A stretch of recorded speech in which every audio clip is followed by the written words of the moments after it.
My fellow Congolese and dear friends, I wanted to thank you for being here tonight with us. As you know, the reason we're meeting tonight here in this dinner gala is because of the elections that are going to be taking place in the Democratic Republic of Congo in 2011, in which I am going to be running for president. My dear friends and fellow Congolese, as you know, Congo is one of the richest country in the world. Congo is one of the richest countries in Africa, with natural resources from gold, diamonds, uranium, cobalt, zinc, manganese, timber, even columbo tantalite. Columbo tantalite is a rare mineral that is used to make cell phones and laptops. And Congo has 80% of the world natural resources, the world reserve of columbo tantalite.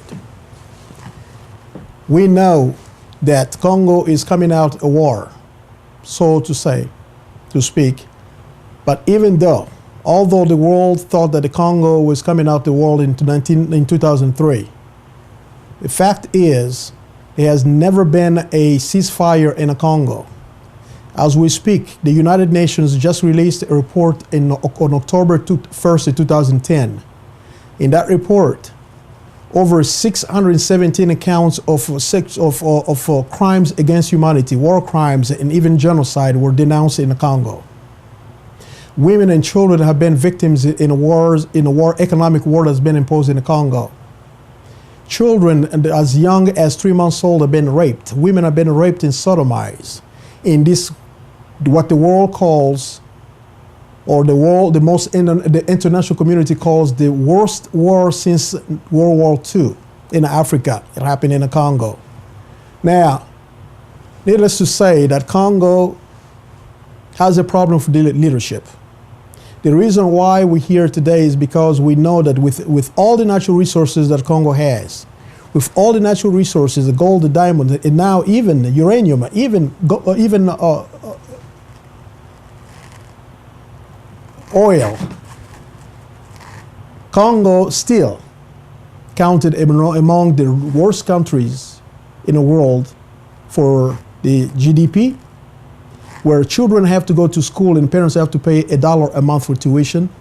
But we see that families that have more than 5 or 6 or 10 children, which is the normal African family, those parents are forced to choose among those children to send boys to school over girls because they cannot afford to pay $1 a month to send the children to school.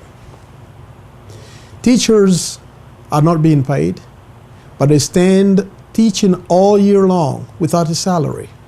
And if they get paid, they're getting paid $20 a month.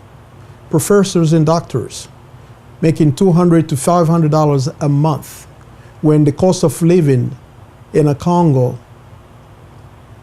does not allow any average family to live on even $100 a month. Now, it is not because we don't have the natural resources. It is not because we don't have wealth. No, it is because of leadership. We spoke a few months ago about getting involved in this, a year ago, about getting involved in this race because we saw that the Congolese people deserve better. Now I come before you tonight to ask you for your support.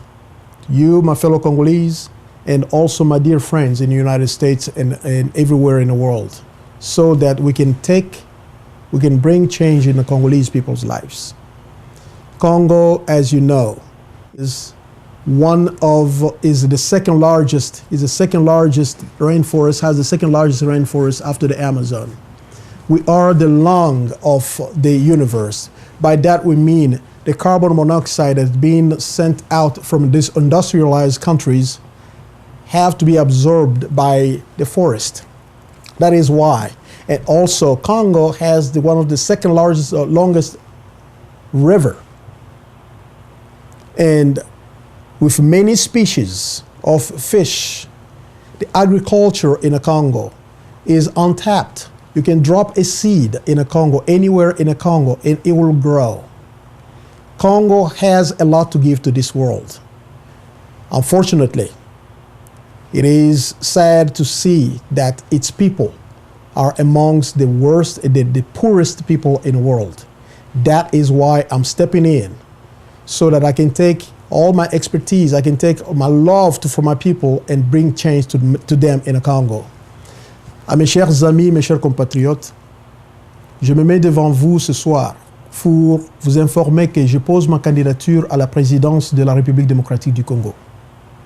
Nous savons que notre pays est dépourvu d'un leadership efficace et solide, un leadership responsable qui place les intérêts de son peuple avant toute chose.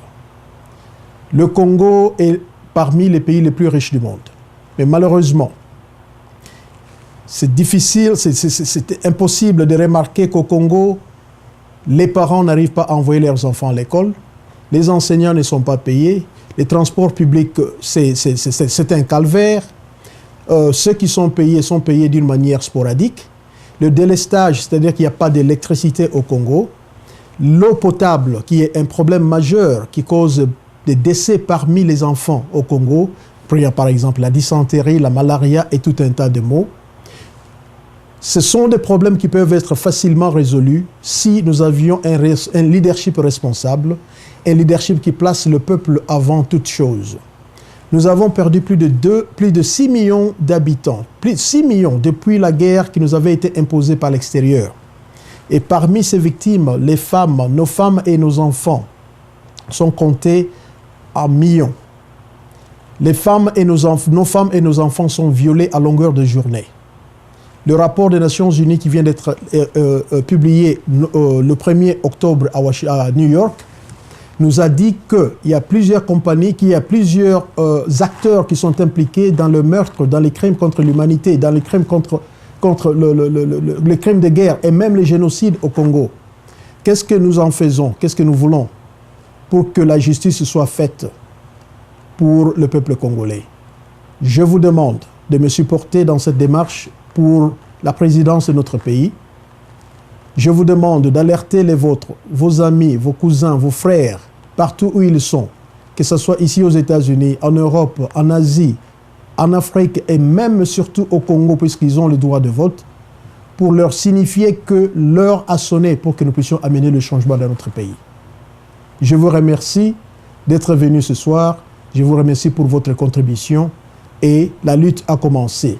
L'unité dans la diversité. L'unité dans la diversité. Que Dieu bénisse le Congo, que Dieu nous bénisse tous. Merci.